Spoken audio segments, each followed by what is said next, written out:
All right, we moving, man. Cool, man. How you feeling? We're back. I feel really good. Good. I feel good. I understand what they say about, they call it like the entrepreneur journey or something like that, just how intense it is when you're building something. It's the same as an album or an artist project, but launching the record company has been like, wow, like so much work and stuff, and so fun. Absolutely. That I feel like thank God it's Friday. Happy Friday. Yes. I am glad it's Friday. Yes, absolutely. For sure. And it's a beautiful Friday today. Yeah. Yeah, we live here at Fridays at the Park. You know what I mean?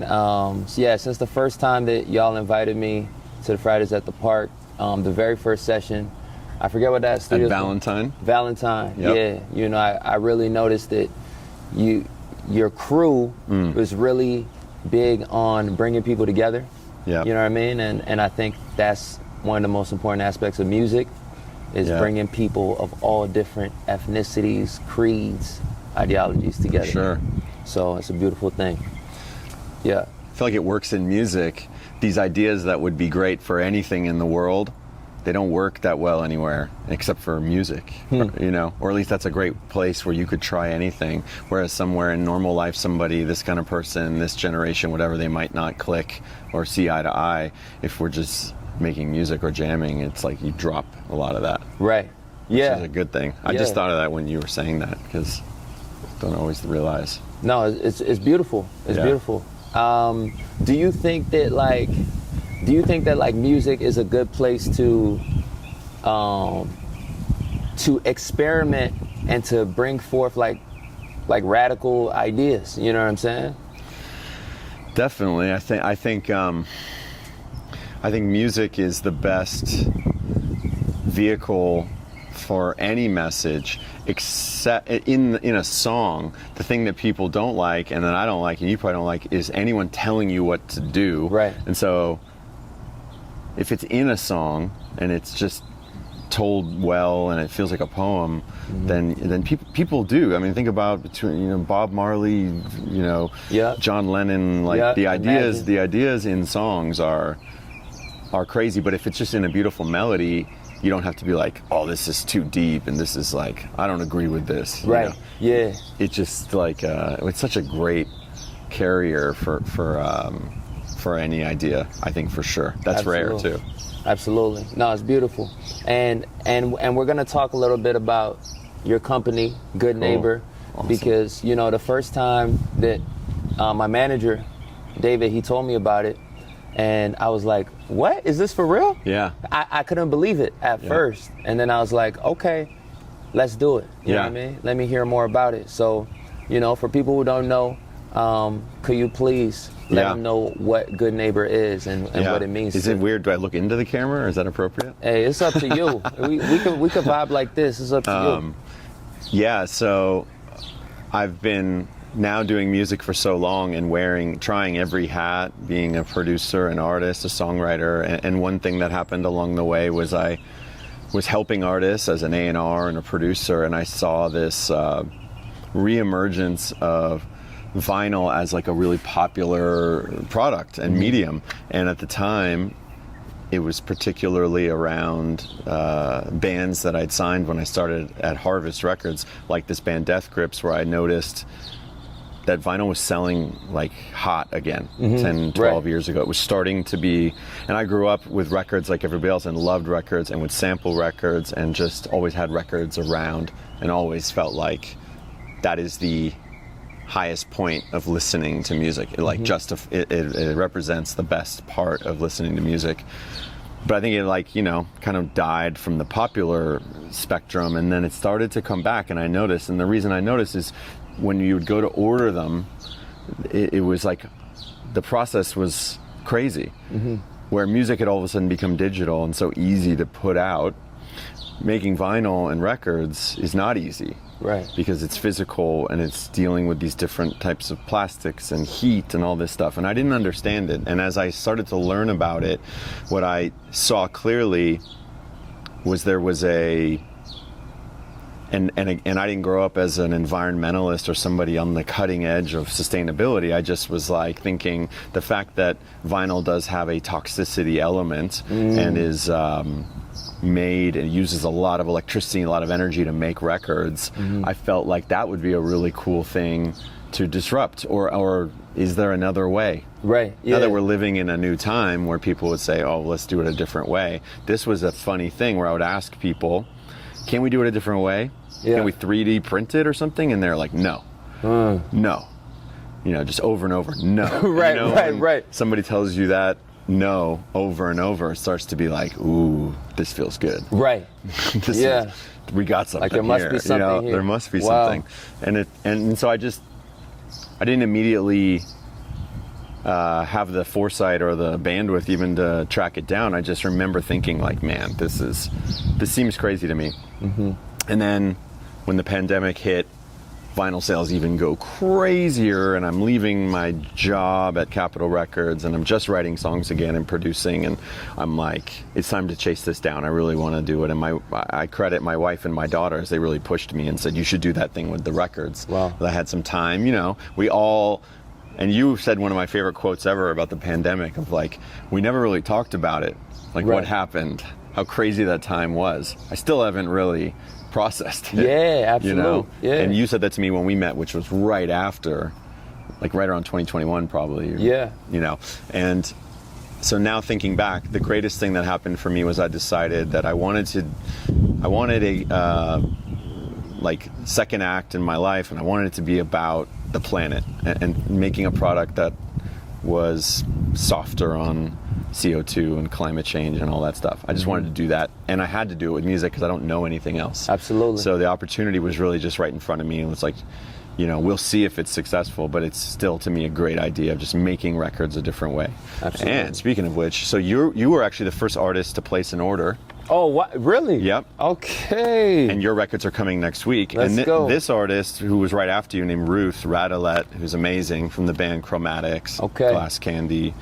That's tight. Her record just came in, and she did it on this green. But yeah, Dang. the records are made out of That's cool. PET, which is like water bottle plastic. Right. So fully recyclable, easily, readily available. And the cool thing is the main part is non-toxic, Wow. because PVC is it's just got the bad stuff in it. Right. It's got the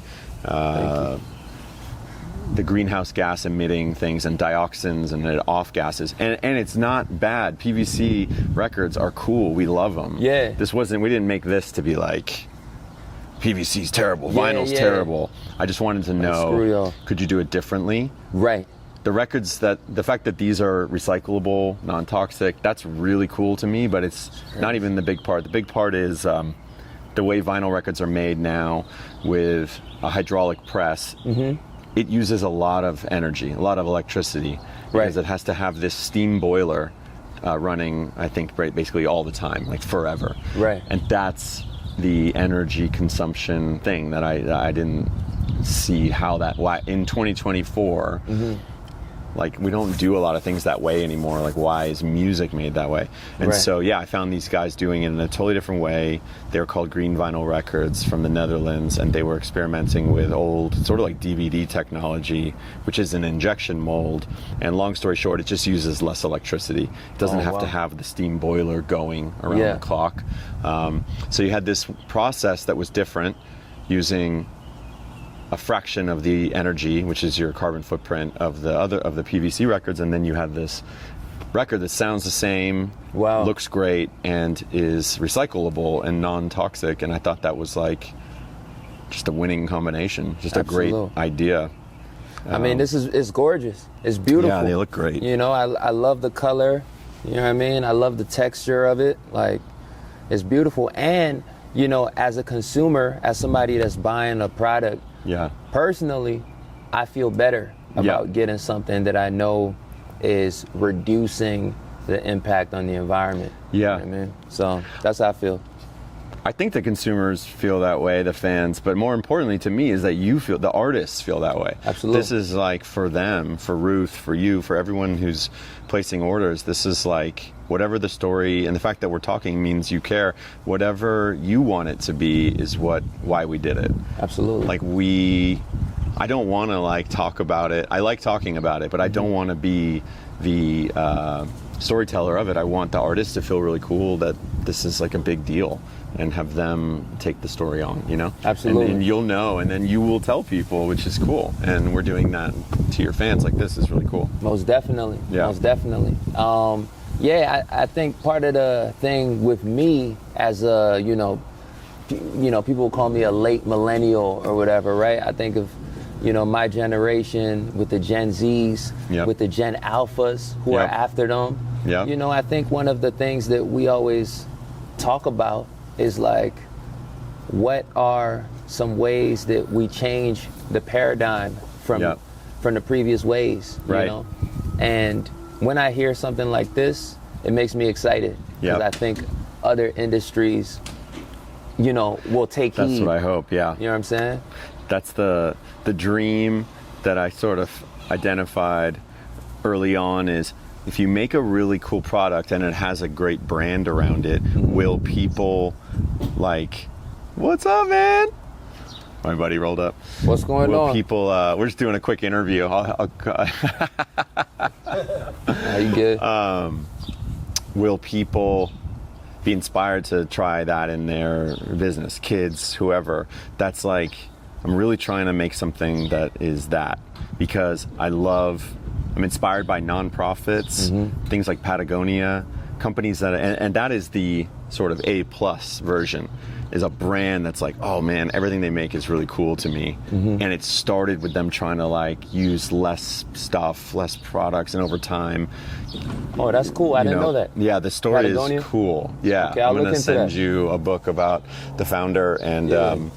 but then there are other companies like that, and then there are lots of like nonprofits that you don't know about, and kids wouldn't be inspired by that, unfortunately, to say I'm going to start something like that. Most likely they're inspired by Supreme, Adidas, Right. New Balance, things that are like, whoa, feel rare and feel interesting. So I felt like we had to approach it like making a brand that any artist would be okay to put themselves next to, and then kids or fans might see it and say, I want to make something, whatever it is, and I want to do it that way, like Good Neighbor did, so that there's a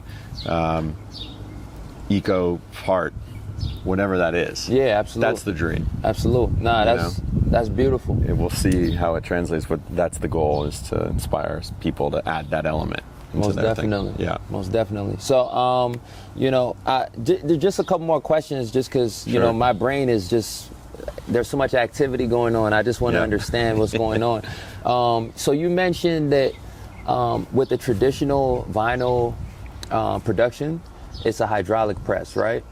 Yep. With Good Neighbor, you said it's like a mold. It's an injection mold. Yeah. Okay, yeah. And is there like because I read in the pressing that you sent me, Oh yeah.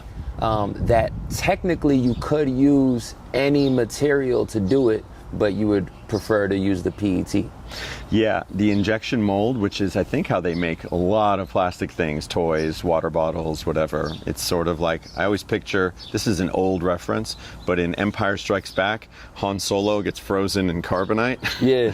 The injection mold is vertical. The hydraulic press is like this. The other thing about the hydraulic press is when it melts the puck, when it presses it down, you have extra PVC and the trimmings, and you got to trim those off and put them. They can like sort of melt that or burn it and make more records out of it. Yeah. But that's more energy. Right. There's no waste really with the injection molded record. The tiniest bit when it presses out the center hole where it is injected in. Right. But it's like almost zero waste, which Wow. is just a cool thing. It just is a slightly more modern way. With anything modern, there's usually more waste. Less waste. Less waste. Yeah.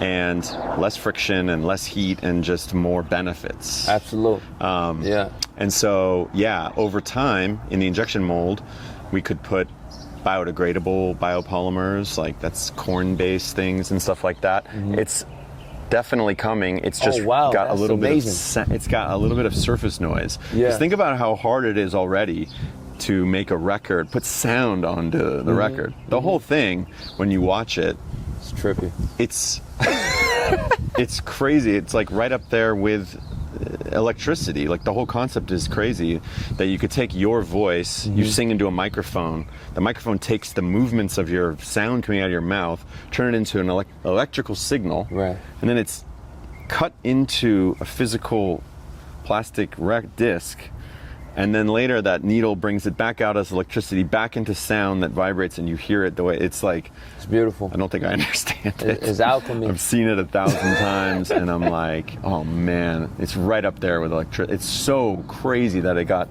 somebody figured that out. So, Yeah. so yeah, the thing that we look to in the future is you can use post-consumer grade recycled, so water bottles that have been thrown in the bin, recycled. We've been experimenting with that. It sounds really good, almost perfect, and then once it's perfect, we will make records that way. Wow. It's just got a little noise in it, because you could think it's been used, thrown away, put into some big machine to melt it back down. It's got, and we're still talking about plastics here. It's not like perfect. For it's not sure. seaweed. Yeah. The goal is to get to some kind of beautiful biopolymer, which my co-founder Raina will definitely unearth, and we will shoot for that. But for right now, the best way to make the records, we use what's best right now, and the thing that's best to us right now is PET, because it's readily available and non-toxic and can be recycled super easily. I love that. Yeah. hey, all right.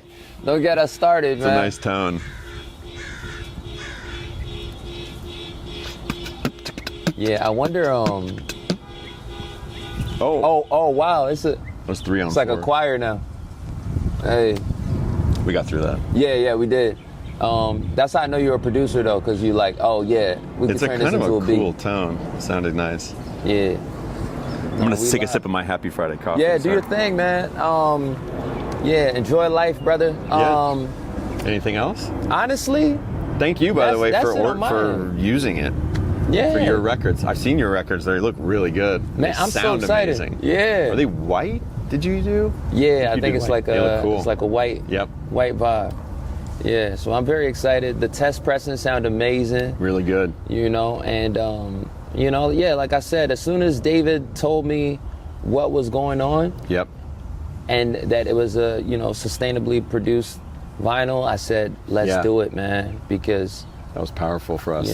Thank I, you. I wanna like walk the walk of my art, you know what I'm saying? As best as I not can. easy, man. You feel? I think So- I'll say 2 things about that and then, wrap it up. But music is such a grind. When I decided to do this, I was also like interested in other people doing things that were similar so I could talk to them about how to help each other. Yeah. And music is so challenging to make a career out of. There's not a lot of time to step back and be like, okay, now I'm going to start giving back and start thinking about the planet. It's Right. so hard. Yeah. To make a career out of music or even a living wage, talk about this a lot with friends. There's not a lot of time unless you're born with some kind of education around like philanthropy, unless your parents were in the Peace Corps or teachers. It's just not programmed into us. We want to like make it, and so to make it, you got to work so hard. Right. There's not a lot of time to step back and say, now I'm going to do something to help the planet or help people. That's just because it's so hard. And so it was amazing that you wanted to do it just right away, because that's who you are in your core. You're like that with everything you do. And the other thing that we discovered with your record was modern low end sounds so good on these records. And that's because when you measure the frequency spectrum of PET versus PVC, they're almost identical, except PET can go a tiny bit lower. It has from about 200 hertz till about 15K instead of 300 hertz to about 14K. So it's got like a slightly bigger Right. range, Right. not too much, which is good, because I think part of why vinyl sounds good doesn't have the like highs of digital and the muddy lows of digital, but it has this like, really nice range. Like a sweet range. So I could hear that extra 100 hertz in your record, because the record, it just like pounds on the speakers. It Yeah. really feels like You're Yeah. listening to something big. And when I tell people, like, we're listening off the record player, they're like, I don't understand. Right. What, Right. You know? Yeah, 'Cause yeah. it's just like, it sounds so good. So that was a cool, we discovered that in making your record, that I could tell my friends that, like, I think for any record where you have like big, heavier low end or modern low end, like, this might be the record product for you also. Because Absolutely. of that, Absolutely. you know? Yeah. And shout out to Alex Goose, the producer, for putting that low The end Goose. on Hoodwinked. You know what I mean? Yeah. I'm sure it was Hoodwinked. But yeah, man, no, that's it, man. Thanks for talking I just to me about really it. wanted to, you know, hear it from yourself, you know. And yeah, man, I'm very proud of, like, first of all, to be a part of this. Yeah. You know what I'm saying? Thank you. And just the fact that your company exists, and, you know, let's keep it moving. Appreciate you, man. Yeah, absolutely, Thank you, man. for sure. Most definitely. Awesome. Appreciate you. So, Cool. thanks, Tim. For sure. Cheese. Salute. Awesome. Oh, that was cool. Yeah, man. No, I'm glad, man. Thank you.